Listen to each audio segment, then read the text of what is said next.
L'or devrait être la dernière chose auquel vous pensez lorsqu'il s'agit de protéger votre capital ou bien de voir comment vous pouvez penser à accumuler du capital.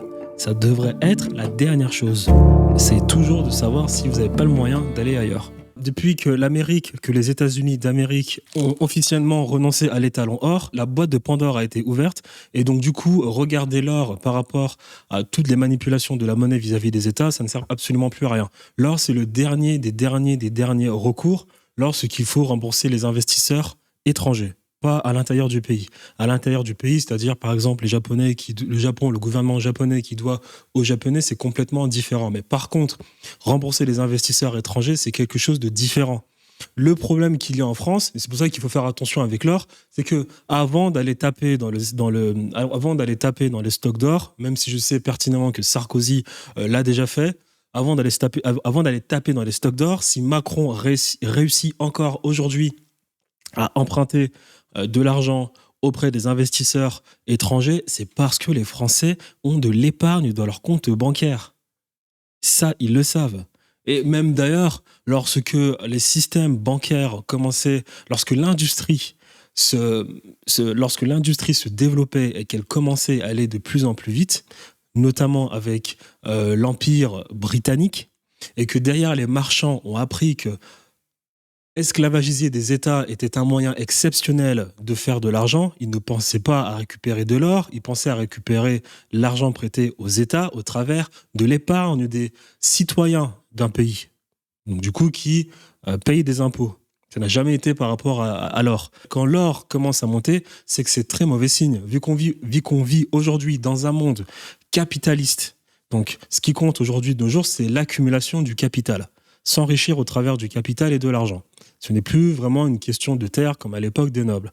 Donc pour s'enrichir au niveau du capital, ça s'appelle tout simplement le capitalisme, tu dois, accumuler du capital et deux, le allouer ce capital. Donc pour ce faire, tu as ce qu'on appelle la machine industrielle. Donc tu as deux paradigmes pour ce qui est du capital. Tu as le capital qui te permet du coup de t'enrichir et tu as le capital qui...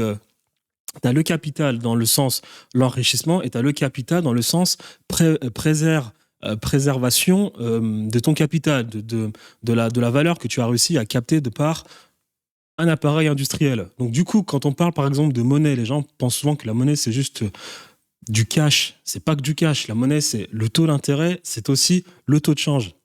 C'est avec cette monnaie que tu vas pouvoir travailler dans le gros appareil industriel en fonction des moyens que tu as, que ce soit le tertiaire, le secondaire et le primaire. Souvent, le tertiaire dépend du secondaire. C'est-à-dire que le tertiaire ne peut exister sans le secondaire. Et la plupart du temps, le secondaire aspire le primaire. C'est-à-dire que lorsque le primaire se développe, il tend à devenir secondaire. Tu peux prendre par exemple le cas des agriculteurs, où tu as les agriculteurs, au bout d'un moment, vu que l'économie se développe de plus en plus vite, et quand je parle d'économie, je parle surtout de l'industrie qui se développe de plus en plus vite parce qu'elle automatise et elle standardise au travers des machines, eh bien tu as un agriculteur, pour qu'il soit de plus en plus compétitif, il va devoir travailler avec des machines. Donc c'est pour ça que le primaire se fait tout le temps absorber rapidement par le secondaire. Et quand tu regardes l'histoire du monde, le secondaire, c'est la révolution industrielle, c'est les enclosures agricoles en Angleterre, c'est-à-dire on a forcé les agriculteurs à aller se balader dans les villes pour aller travailler dans l'industrie, parce que le primaire ne peut pas faire la compétition au secondaire, vu que c'est tout simplement plus rapide. Le tertiaire, c'est différent, parce que le tertiaire est peut-être plus rapide que le secondaire, mais sans secondaire, il n'y a pas de tertiaire. C'est ça que souvent, le tertiaire, c'est très délicat, parce qu'un pays, une superpuissance a toujours une industrie solide dans le secondaire. Donc du coup, en fonction de chaque individu, tu as normalement le primaire, le second et le tertiaire. À toi d'avoir normalement les armes pour t'enrichir dans l'un des trois. L'agriculteur, normalement, il va s'enrichir dans le premier. Tu as par exemple le Total, eux, ils ont les capacités de s'enrichir dans le secondaire. Tu as quelqu'un comme moi qui va faire peut-être de l'e-commerce ou qui va vendre des services sur sa chaîne YouTube, qui a le moyen de s'enrichir dans le tertiaire. Pour le faire, tu as la monnaie. La monnaie, c'est le taux de change et le taux d'intérêt. Avec le taux d'intérêt, tu génères du taux de change, donc du cash, que tu investis dans ta machine industrielle. Pour moi, ce sera le secondaire. Je génère du bénéfice, je réinvestis, je rembourse l'intérêt, le taux d'intérêt que j'ai contracté. Et avec le reste de taux de change, je le réinvestis dans la machine jusqu'à avoir suffisamment de taux de change. Donc du coup, pour enlever un peu de ce taux de change, et du coup, ce taux de change, et du coup, le reallouer quelque part d'autre où tu as une autre forme de taux d'intérêt et une autre forme de taux de change, toujours pour accumuler du capital. C'est la relocation du capital. C'est le but du capitalisme. C'est-à-dire qu'on est arrivé avec un système où tu avais des gens qui avaient plein d'argent, des rentiers, qui laissaient leur argent dormir sous le lit. T'as les capitalistes qui leur ont dit, écoute, nous, on sait peut-être faire mieux d'argent que toi, passe-nous ton capital, on va le fructifier, on te rembourse ton capital avec un pourcentage, et nous, on prend quelque chose, et nous, on prend ce qu'on a pu fructifier, ce qu'on a pu créer à partir de ton capital. C'est ça le capitalisme, accumulation du capital, et dans un deuxième temps, relever son capital. Et quand moi, je prends mon secteur tertiaire et je réussis avec le taux de change et le taux d'intérêt qui m'a permis d'avoir du taux de change, le capital, le cumulat de capital que j'ai réussi à avoir, si je remarque que ma machine industrielle, pour moi c'est le tertiaire, continue de fonctionner, je continue de réinvestir dans ma machine le taux d'intérêt, le taux de change. Lorsque je sens que ça commence à freiner, je retire un peu de taux de change pour le mettre ailleurs là où ça fonctionne un peu mieux. Et ça s'appelle les marchés financiers, ça s'appelle le private equity, et voilà. Et cependant, c'est là où ça devient difficile avec l'or. Quand la machine industrielle, en fonction de chacun, ou bien en fonction d'un État, en fonction d'une société, commence à ralentir, à dire que lorsque tu sens que faire de l'accumulation de capital, ça commence à être un peu plus difficile, ou bien moins intéressant, ou bien tu as l'impression que là, il faut que la machine industrielle, elle fonctionne de moins en moins, il faut peut-être que j'attende pour y remettre des billets, à ce moment-là, tu retires ton taux d'intérêt et ton taux de change et tu le transformes en cash. C'est comme ça que tu as des gens qui gardent du cash.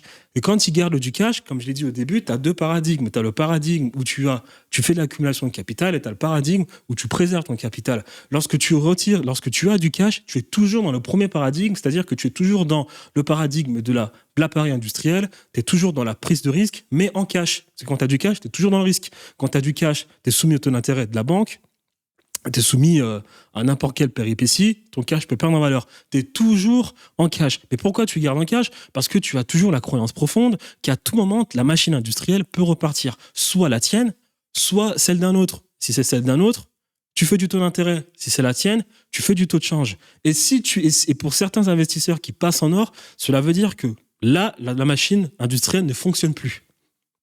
Elle ne fonctionne plus du tout. Et quand la machine industrielle ne fonctionne plus, alors à ce moment-là, on sort complètement de la machine industrielle, c'est-à-dire qu'on accepte totalement de ne plus vouloir trouver un moyen de s'enrichir, mais plutôt de conserver son capital. Donc du coup, on sort du paradigme risque, on va dans le paradigme or, et là, c'est dangereux. Et quand on va dans le paradigme or, c'est-à-dire qu'on n'a plus confiance en la machine industrielle, on n'a plus confiance au capitalisme, on sent qu'il y a un danger. Et c'est là où c'est dangereux. Pourquoi ? Parce que quand tu as plein de personnes qui retirent leur cash, leur taux de change, leur taux d'intérêt pour le transformer en or, tu as moins de masse monétaire. Qui dit moins de masse monétaire, dit des entreprises qui fonctionnent moins rapidement. Lorsqu'une entreprise fonctionne moins rapidement, cela veut dire chômage, parce que ça va être plus difficile de payer des gens, ça va être plus difficile de faire du bénéfice. Et là, ça fait reculer l'économie. Et ça, c'est dangereux. Et je pense que c'est là où ils vont venir dans la vidéo. Que là, si l'or commence à augmenter, ça veut dire que les gens ont de moins en moins, en fonction du marché, bien évidemment. Là, on va surtout se baser sur les États-Unis, car ça reste encore le pays principal. Si les gens commencent à retirer leur cash, si les gens commencent à transformer leur cash en euros, en or, cela veut dire que c'est très dangereux et que les gens estiment qu'il n'y a absolument plus rien d'intéressant dans l'appareil industriel américain ou bien occidental. Mais ça passe en or peut-être en Occident, mais dans le Pacifique, dans l'Extrême-Orient et le Moyen-Orient, ça continue de tourner. Donc les capitaux vont migrer de l'Occident à surtout l'Extrême-Orient et le Moyen-Orient. C'est là où l'Occident, ça commence à devenir dangereux. Mais quand vous entendez des gens dire « cash is king »,« cash », ces gens, c'est pas si mauvais que ça. Hein. Il y a quand même une croyance fondamentale où les gens pensent encore que l'appareil industriel fonctionne et qu'il faut juste un peu attendre, comme Buffett. Buffett est en cash, mais il l'a pas transformé en or. Il estime qu'il faut être patient et attendre avant de remettre ses billes dans la machine industrielle. Et c'est là où je pense qu'ils vont venir dans la vidéo. C'est là où c'est très dangereux. Et c'est là où il faudrait trouver une solution. Il faudrait lire des graphiques. Il faudrait lire, voir quelles décisions prendre. Mais par exemple, si on prend les 30 Glorieuses, pour savoir un peu quelle est la situation d'un appareil industriel, vous prenez plusieurs actifs. L'actif, c'est quoi ? Vous avez le taux de l'énergie, donc du pétrole. Vous avez le produit intérieur brut nominal.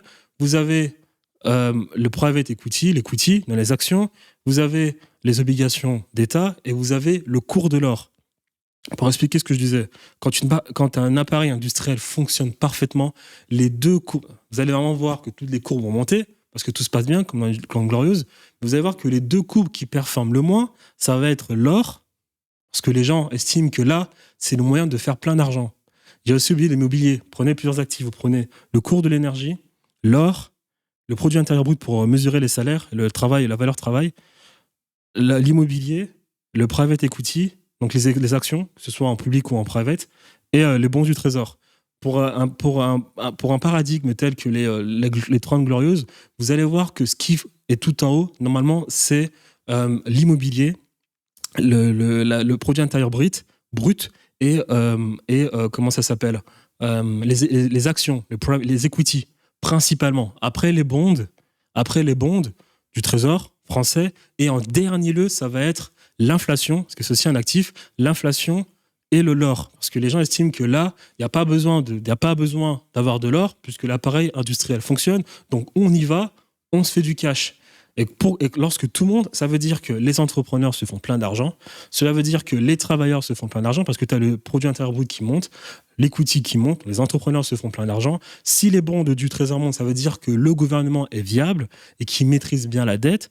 Et normalement, si la valeur travail et l'equity fonctionnent, ça veut dire que tout le monde s'enrichit. Et lorsque tout le monde s'enrichit, vous avez l'immobilier aussi qui monte. Voilà, normalement, lorsque l'or fonctionne, cela veut dire que si les gens achètent de l'or, cela veut dire que vous avez l'or qui va monter dans les actifs, l'or va monter. Par contre, vous avez l'inflation, le produit intérieur nominal et les bons du trésor, parce que ça veut dire qu'on ne fait plus confiance au gouvernement. Donc on ne fait plus confiance à la monnaie. Et la monnaie, elle ne sert pas à dire que j'ai plein d'argent. La monnaie te sert de carburant dans un appareil industriel au travers du taux de change et du taux d'intérêt. Donc quand l'or monte, ça veut dire que vous avez, alors je répète, vous avez le produit intérieur brut nominal, vous avez les bons du trésor d'un gouvernement, on ne fait plus confiance au gouvernement, vous avez l'inflation, vous avez les produits intérieurs bruts, les bons du trésor qui descendent, qui sont plus bas que l'inflation. Ça veut dire que la valeur travail, elle est complètement à la ramasse, parce que justement, les gens retirent la masse monétaire, donc du coup, tout est à l'arrêt. Vous avez aussi la valeur immobilière qui commence à baisser, parce qu'il n'y a plus personne qui s'enrichit. Par contre, ce que vous pouvez avoir, c'est les actions qui restent encore élevées avec l'or, du coup, et l'inflation. Donc, vous allez avoir l'inflation, l'or. Alors, l'inflation, l'or et les private equity qui peuvent, eux, continuer de monter, parce que ça dépend. Comme je l'ai dit, peut-être que les gens vendent leur monnaie pour passer en or en Occident, mais peut-être qu'en Extrême-Orient, ça continue de fonctionner. Et donc là, vous allez peut-être parler de Louis Vuitton. Même si aujourd'hui, c'est un peu difficile parce que vous avez la Chine qui a un petit problème de vélocité de sa monnaie, du coup, de valeur ajoutée au niveau de son appareil industriel, ça ralentit. Mais si vous prenez, par exemple, je sais pas moi, Total ou des entreprises qui sont capables de vendre dans des pays où ça fonctionne, vous avez toujours le private equity qui peut monter pour ces entreprises. Donc du coup, vous allez avoir l'inflation, le cours de l'or et l'equity qui, eux, vont monter. Et en bas, vous allez avoir le produit intérieur brut, donc la valeur travail qui est vraiment en mauvais état, les bons du trésor d'un gouvernement qui sont en mauvais état, et l'immobilier qui sont en mauvais état, et l'énergie aussi qui est en mauvais état, parce que il y a une dévalorisation de la monnaie. Donc du coup, ça fait que là, c'est mauvais. Et je pense que c'est ce qui est en train de se passer en Europe. Accumuler de l'or pour un État et accumuler de l'or pour une personne physique, c'est complètement différent. Une personne physique ou morale, lorsqu'elle accumule de l'or, ça veut dire qu'elle n'a plus confiance en son appareil industriel. L'État, vu que lui, il imprime de la monnaie, il a de l'or juste pour se permettre d'avoir une certaine solvabilité vis-à-vis de sa monnaie papier. Mais c'est deux concepts complètement différents. Et encore une fois, avant de commencer à paniquer pour ce qui est de l'or d'un État, il faut d'abord regarder l'épargne ou bien combien il y a dans le compte bancaire pour ce qui est des citoyens d'un pays. Parce que c'est d'abord ça qu'on regarde. Lorsque le Saoudien, le Qatari ou l'Américain BlackRock va prêter à Emmanuel Macron ne dit pas « j'ai beaucoup d'or ». Non, parce que l'Américain, lui, il prête. C'est comme je l'ai dit. Vous avez l'appareil industriel pour BlackRock, lui, il est dans le tertiaire. Il a son capital. il a son taux de change, il a son taux d'intérêt. Donc, s'il entre dans les marchés financiers dans son appareil industriel pour aller prêter à Macron, c'est pas pour recevoir de l'or. Parce qu'il estime avoir un retour sur investissement et du coup, accumuler du capital. Donc, quand Macron lui dit prête-moi de l'argent, il lui dit pas j'ai de l'or, ne t'inquiète pas, Larry Fink, il lui dit non, ne t'inquiète pas, je pourrais récupérer cet argent pour te rembourser si tu capotes, parce que j'ai l'argent des Français dans la banque. Et je répète, la monnaie fait partie du paradigme appareil industriel. Il ne fait pas partie du paradigme conservation conservation de son capital. On est toujours dans le paradigme argent, industrie, voilà, toute cette sauce à l'intérieur. C'est ça que Macron garantit. Et c'est pour ça que le livret A et l'or, c'est complètement deux choses différentes. On a un livret A pour faire toujours de l'accumulation de capital, de par une relocation, c'est-à-dire peut-être que c'était dans un premier temps, peut-être que dans un premier temps, tu vas accumuler du capital au travers de ta valeur travail, ou bien au travers du taux d'intérêt, puis du taux de change, en créant de la valeur ajoutée, peu importe. Cette accumulation de capital, tu l'as mis dans le livret A pour essayer de faire une nouvelle accumulation de capital en diversifiant. Ça n'a rien à voir avec de l'or.